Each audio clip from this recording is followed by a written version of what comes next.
Meu nome é Paulo Camelo, eu sou coach integral sistêmico formado na Febracis Fortaleza.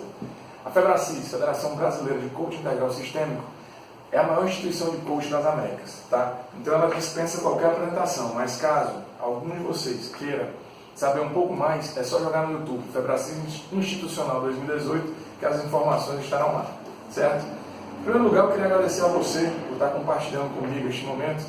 Que momento é esse? É um momento em que eu resolvi me desafiar e participar do concurso nacional de ministrantes da Febracis, certo? Então eu estou muito feliz por esta oportunidade e dizer que muito mais do que um desafio é uma alegria, porque eu tenho certeza que o que a gente vai ver nesse vídeo vai trazer para você algum ganho para a sua vida.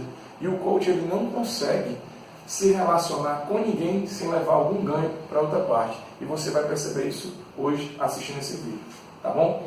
O tema que eu escolhi para esse nosso vídeo foi o livro O Poder da Ação. É um best-seller do Dr. Paulo Vieira, que é o presidente da Febracis, que já está há mais de 100 semanas na Veja como os 10 mais vendidos do Brasil, tá bom?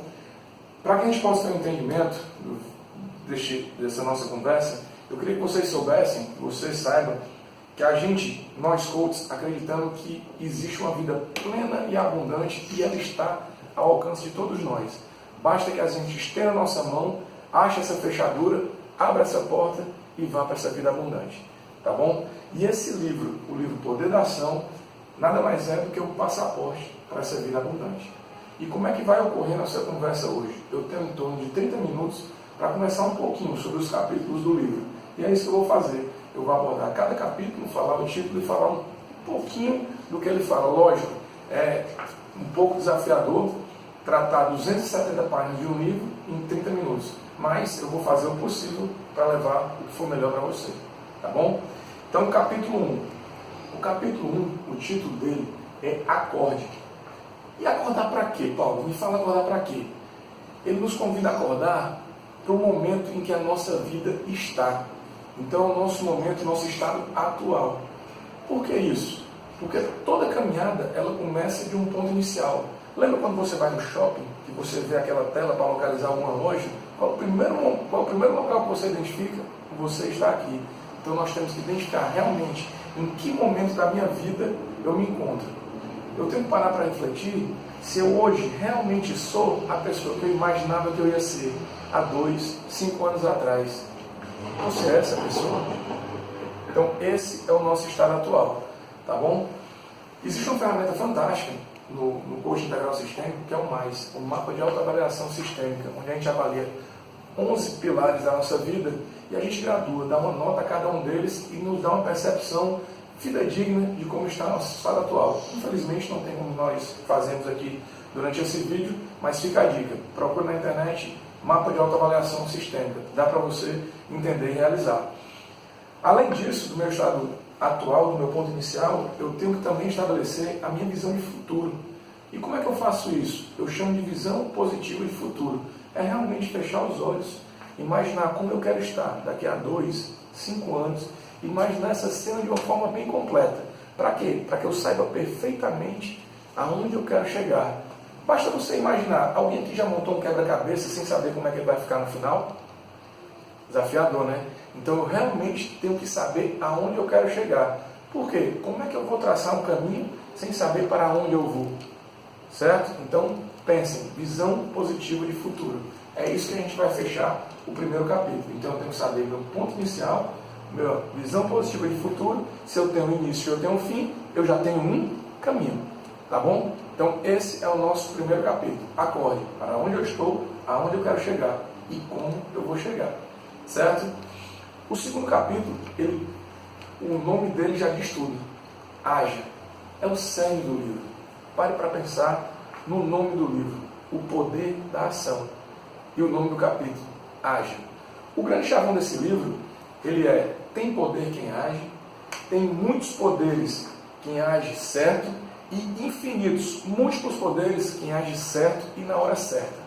E quando eu falo de agir, eu falo de agir de qualquer forma. Eu não estou preocupado se agora eu estou acertando, se eu estou errando. Eu estou preocupado em agir. Quando eu falo agir, é fazer qualquer coisa que seja diferente. Seja qual for o exemplo. Por exemplo, se na sua vida conjugal você não está satisfeito com seus resultados Então, todo santo dia eu acordo, me levanto, vou escovar meu dente, coloco meu roupa e vou trabalhar. Amanhã eu vou fazer uma coisa diferente, eu vou acordar, vou dar um beijo na minha esposa. Se ela não gosta de ser acordada cedo, eu vou deixar uma rosa. Se ela não gosta de rosa, eu vou deixar um bilhete. E por aí vai. E assim eu vou testando novas atitudes e vou aprendendo. E qual é a consequência disso? Lembre do chavão. Tem poder quem age, mais poder ainda quem age certo, infinitos poderes quem age certo na hora certa. Então eu ajo. Se eu não acerto, não existe erro, existe aprendizado. Então eu vou agir de uma outra forma e eu passo a agir certo. Se quando eu começo a agir certo, eu percebo que eu me precipitei, eu estou muito lento nas minhas ações, eu começo a encontrar a minha velocidade. Aí, senhores, eu vou ter o máximo de poderes. Porque eu vou estar agindo certo, e agindo certo e na hora certa. Tá certo? Mas para eu agir, o que é que eu tenho que fazer? A primeira coisa, sair da minha zona de conforto. Então eu tenho que esquecer o meu conforto. Se está tudo muito tranquilo, tem alguma coisa errada. Eu tenho que achar motivadores para sair dessa zona. E quando eu falo zona de conforto, muitas pessoas se enganam que essa zona de conforto, pelo nome, é muito confortável. Às vezes não é. Às vezes eu estou numa vida de escassez, de angústia, de tristeza. Mas o que me traz conforto é o simples fato de eu não precisar agir. E isso me traz conforto. Mas isso não quer dizer que a situação onde eu estou, ela é confortável. Fique esse entendimento. Tá? Então, primeira coisa, me livrar dessa zona de conforto. Procurar sair dela. Outra coisa, parar de contar historinha. Eita, Paulo, mas o que é historinha? Historinhas são as mentiras. As historinhas que você conta para você mesmo para lhe manter nessa estagnação, nessa vida da zona de conforto. E eu vou lhe contar. São 3 tipos de historinhas. Quais são elas? A primeira, a verdadeira. Temos também as mentirosas e as brincadeiras. As verdadeiras, quais são? Vou dar um exemplo de uma historinha verdadeira. É aquele cidadão que tem um comércio, o comércio dele começa a quebrar, aí ele chega e fala, mas é porque o país está em crise, então o comércio não aguentou e a gente acabou quebrando. Será que foi isso? Será que não foi porque ele se acomodou, ele não quis aprender novas técnicas de venda, não quis aprimorar seu comércio? Será que isso não é uma historinha que ele estava contando para ele? Essa é a historinha verdadeira. Por quê? Porque realmente o país está em crise, mas não por isso o comércio dele pode ter quebrado. Tá certo? Uma historinha mentirosa, a mais conhecida é aquela do cidadão que está querendo emagrecer e conta para todo mundo. Não, eu não sei mais o que é que eu faço dieta, não como nada, mas não consigo emagrecer. Mas é esse mesmo cidadão que à noite vai lá, assalta a geladeira, se acaba de comer e no outro dia ele conta essa historinha para ele. Não sei mais o que fazer. E ele está se enganando. Uma historinha mentirosa. Tá? E uma historinha em forma de brincadeira, que também temos uma bem famosa, que é daquele amigo que tem aquele barrigão, né, acomodado, não faz uma atividade física, sedentário. Aí quando os amigos perguntam, rapaz, que buchão é esse? Aí ele responde o quê? Rapaz, é meu caro sexual.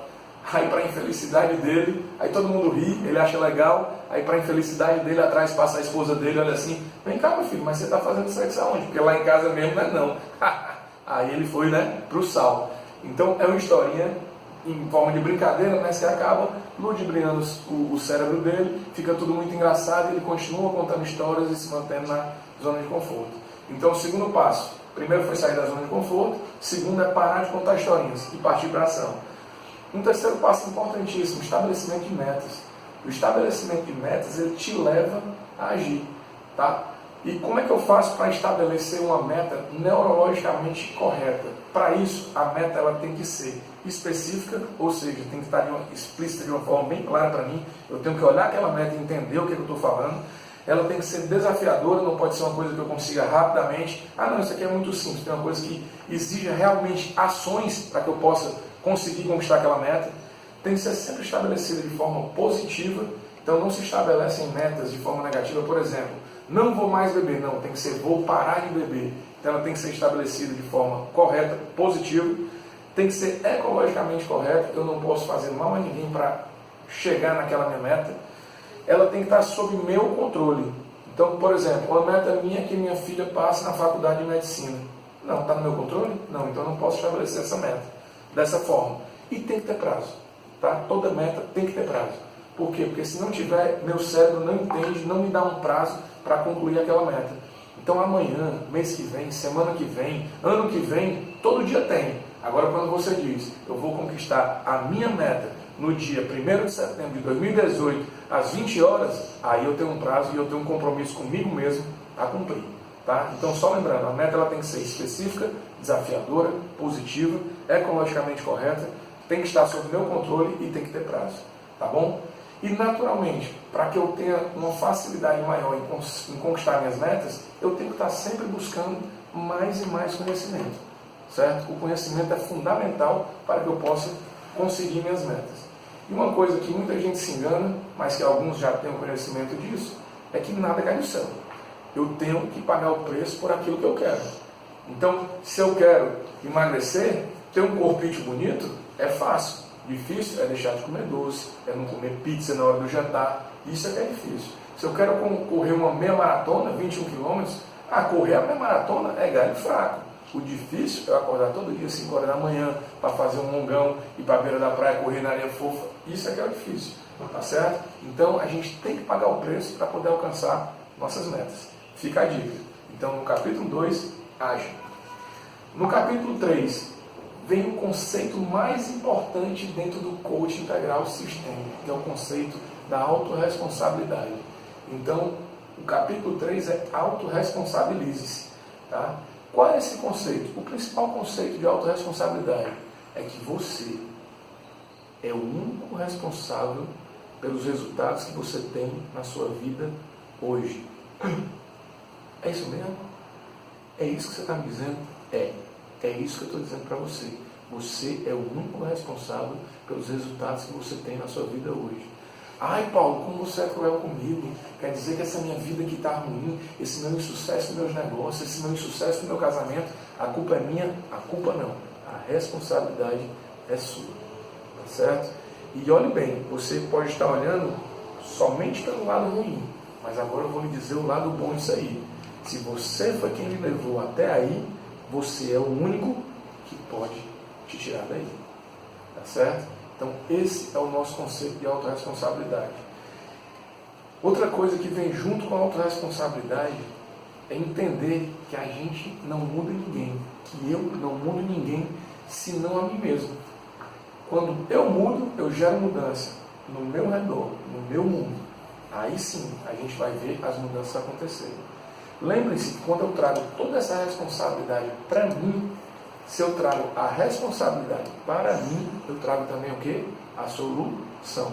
Quando eu culpo os outros, que eu boto a responsabilidade, a culpa nos outros, quando eu boto, meu casamento é ruim por causa da minha esposa, quando eu digo que meu emprego é ruim por causa do meu patrão, eu estou colocando a minha vida nas mãos deles. Agora, a partir do momento que eu digo, a responsabilidade do meu emprego não está bom, é minha. O que é que eu posso fazer para melhorar? Aí as soluções vêm junto. Tá? Então, autorresponsabilidade. Traga a responsabilidade junto com as soluções. A autorresponsabilidade ela possui 6 leis. Eu vou explicar de forma bem rápida, mas eu espero que fique muito para vocês. E é simples assim. Vai seguir a lei, vai sentir mudança em você. Se for criticar pessoas, cale-se. Você já viu alguma crítica construir alguma coisa?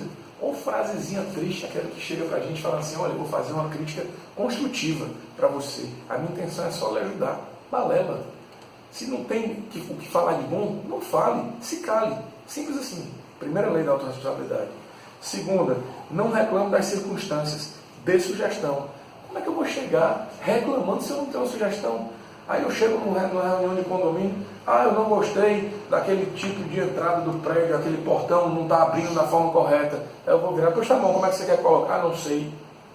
Então nem reclame. Se for para reclamar, já pense numa sugestão. E nem reclame, chegue lá e sugira. É a melhor coisa que você faz.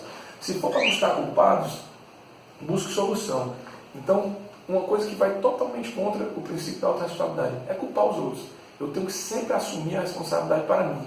Então é como eu falei, meu casamento está ruim, a culpa é da esposa. O meu trabalho está ruim, a culpa é do patrão. Minha convivência em casa não está legal, a culpa é do meu irmão. Não, negativo. Procure a solução em você. O que é que eu posso fazer para melhorar tudo isso? Então, se o meu casamento não está bom, o que é que eu posso fazer para melhorar? Se o meu emprego não está bom, o que é que eu posso fazer para melhorar isso? Se a convivência familiar não está boa, o que é que eu posso fazer para melhorar? Certo? Então, não busque culpados, busque solução. Se for para se fazer de vítima, faça-se de vencedor. Então, se tem uma coisa que vai completamente de encontro à autorresponsabilidade, é a vitimização. E o que é a vitimização? É aquela pessoa que vive se maldizendo. Ai, tudo de ruim, isso acontece comigo. O que há de pior, parece que o universo conspira a meu favor. Eu não vou nem... Mais na frente eu vou falar de comunicação, vocês vão entender o mal que essa pessoa já faz a ela mesma. Nunca adote essa postura, certo? Então, se for para se fazer de vítima, faça-se de vencedor. Como? Adotando uma postura de vencedor. Eu sou capaz, eu posso, eu vou melhorar a minha situação. Não fica se maldizendo que isso atrai coisa ruim. Se for para se fazer de vítima, faça-se de vencedor. Se for para justificar seus erros, aprenda com eles. Então, eu não vou ficar justificando o erro. É como eu falei, não existe erro, existe aprendizado. Se acontecer um resultado ruim, o erro nada mais é do que um mau resultado. Para eu mudar um mau resultado, eu mudo as minhas ações iniciais. Então, basta eu mudar as ações, terei novos resultados. Aí gerei um aprendizado e vou ter bons resultados. Não precisa ficar me justificando. Eu aprendo e aplico e tenho novos resultados. Provavelmente muito bons. Se for julgar alguém, julgue suas atitudes. Não julgue a pessoa com a atitude dela, julgue aquela atitude. O exemplo que a gente sempre dá nesse caso é o exemplo do trânsito.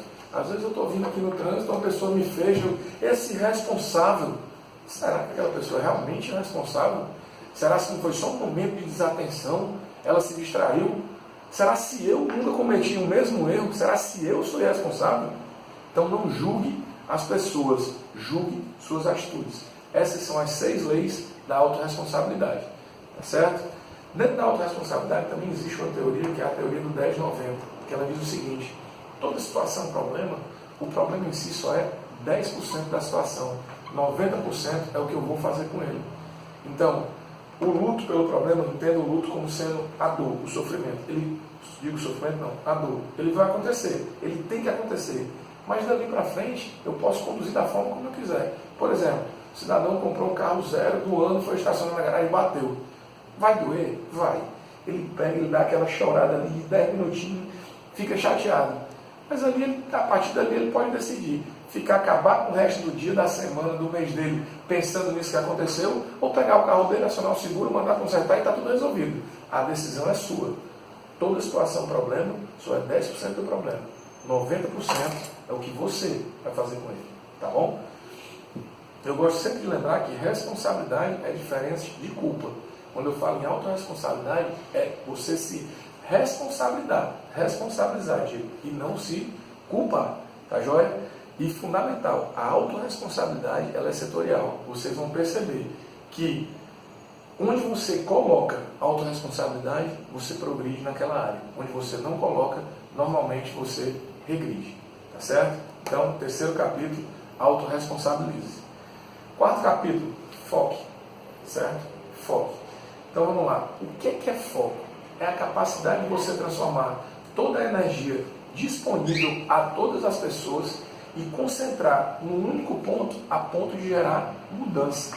O melhor exemplo que se tem para foco, é aquele da lupa, que é você pegar aquela lupa, pegar a energia solar e colocar de forma que o foco fique sobre um único ponto e aqueça e queime. Aquilo ali é o exemplo perfeito de foco, certo? Quando você consegue fazer isso na sua vida, com a energia disponível, você vai ver que seu rendimento aumenta muito em várias áreas, tá bom? E, assim, às vezes as pessoas confundem, achando que o foco está muito mais ligado ao que eu posso dizer sim, ou seja, em que focar.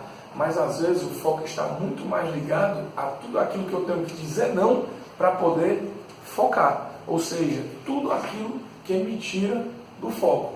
Exemplo, qual é a minha distração em cada área? O que é que eu tenho que dizer não para que aquilo funcione? Então, por exemplo, isso, ao longo do dia, eu posso ter vários pontos de foco, tá certo? Para que a gente tenha esse entendimento. Por exemplo, se eu estou no trabalho, meu foco tem que ser o trabalho. Eu tenho que estar focado só naquilo, eu não tenho que estar pensando se a minha esposa está fazendo almoço, se a minha filha está estudando no colégio. Não, eu tenho que estar focado no trabalho. Da mesma forma, quando eu chego em casa, eu resolvo dar atenção às minhas filhas, eu não tenho que estar preocupado com o trabalho. Eu me isolo e vou dispensar toda a minha energia na atenção às minhas filhas. Na hora que eu estiver com minha esposa e eu decidir que ali o foco vai ser minha esposa, eu esqueço tudo e foco na minha esposa. E assim, em diversas outras situações. Então, o mais importante para o foco é eu dizer não às distrações que me tiram do foco e focar com toda a minha energia naquilo que naquele momento eu decidi que eu tenho que focar. Tá bom? E uma coisa importantíssima, o foco no coaching a gente tem uma definição que é foco múltiplo, que são 3 focos em um. Quais são eles? Primeiro, o foco visionário. O foco visionário, puxando o link da visão positiva de futuro, é aquele que eu visualizo realmente o que eu quero. Então esse é o foco visionário, é a construção daquela imagem positiva de futuro, que é exatamente onde eu quero chegar. Pronto, foco visionário. Em seguida, foco comportamental. A partir do momento que eu decidi aonde eu quero chegar, eu começo a me comportar na direção de alcançar aquele foco visionário. Que é o quê? Eu começo a conversar mais sobre aquele assunto onde eu quero chegar, eu começo a me comportar de maneira, vamos supor, eu quero ser um coach de sucesso na cidade de Fortaleza. Primeira coisa, eu tenho que me vestir como coach, eu tenho que me relacionar como coach, com coaches, eu tenho que estudar sobre coach, eu tenho que participar de palestras de coach e assim sucessivamente. Então eu tenho que me comportar como. Então eu venho do foco visionário e passo para o foco comportamental. E por fim, o foco consistente, que é o quê? Manter esse meu foco visionário e o meu foco comportamental durante o tempo necessário para que eu possa alcançar aquele objetivo. Tá certo? Então, foco múltiplo. Certo? Então temos esse conceito, foco, conseguir concentrar toda a minha energia onde eu quero gerar mudança, e foco múltiplo, foco visionário, foco comportamental e foco consistente. Tá bom? Com essa forma a gente consegue caminhar na direção do foco. Então capítulo 4, foco. Foque. Capítulo 5, comunique-se. A comunicação ela é fundamental. Para começar, a nossa boca fala que o coração está cheio. Então é através dela que a gente expressa principalmente os nossos sentimentos. E é através da comunicação também que a gente consegue reprogramar nossas crenças. Para que vocês tenham uma ideia, a comunicação ela gera mudança de sentimento. Tudo aquilo que eu comunico, eu penso. Tudo aquilo que eu penso, eu sinto. E quando eu comunico, penso e sinto, aquilo se torna uma coisa que vai virar realidade. Tá bom? Então, assim, tudo começa pela comunicação. E olha o que eu estou falando aqui, e a gente está acabando caminhando para esse lado, especialmente de palavras. E a comunicação verbal é apenas 13% da nossa comunicação. O restante é toda comunicação não verbal. É minha expressão corporal. Às vezes é um sorriso que traz um sentimento bom. É uma expressão corporal onde eu ando com os ombros para baixo. Isso me traz uma sensação ruim. O simples fato de eu colocar os ombros para trás já me traz uma postura de poder, me traz empoderamento. Tá certo? Então a comunicação é fundamental para um excelente desempenho. Então comunique-se. Eu desafio você a mudar sua comunicação para uma forma positiva e você verá os bons resultados que você vai ter na sua vida. Então, comunique-se. Certo? Questione. É o capítulo 6. Questione. Uma vida que não é analisada não merece ser vivida. Então, eu tenho que estar o tempo todo me questionando. Eu tenho que sempre estar querendo saber como anda a minha vida, como andam as diversas situações que se apresentam na minha vida. Pessoas de sucesso, elas vivem se questionando. Por exemplo, o coaching ele é baseado em perguntas. A gente usa a maiêutica, né, que é a arte de fazer perguntas. Então, a gente sempre está perguntando e buscando as respostas nas pessoas. E essas respostas é que trazem luz ao caminho das pessoas. E elas seguem uma sequência lógica. As perguntas são feitas no sentido de trazer primeiro uma reflexão para entender o problema, depois uma solução, depois conduzem a uma ação e logo em seguida ao futuro, que é para onde a gente tem que ir. Tá bom? E uma coisa fundamental, eu arrisco dizer que os seus maiores problemas estão nas suas maiores certezas. Aqueles que não se questionam, eles têm como verdade absoluta, como se já estivesse tudo resolvido. Por exemplo, quantas vezes você já parou para se perguntar: será que eu sou realmente um excelente pai? Será que eu sou realmente um excelente marido? Porque quando eu digo, não, eu sou um excelente marido, então eu não me questiono e não procuro saber onde eu posso melhorar. Então é o tempo todo se questionando. E estenda isso aos seus relacionamentos. Quando for conversar com sua filha, quando for conversar com a sua esposa disser que está chateada, você pode muito bem chegar para ela e perguntar: meu amor, o que é que está lhe chateando? Ah, porque eu achei você muito incompreensível. E o que é ser para você? E questionando, busque questionamentos que, junto com os questionamentos, viram respostas. E faça bom para essas respostas. Tá bom? Então, capítulo 6, questione.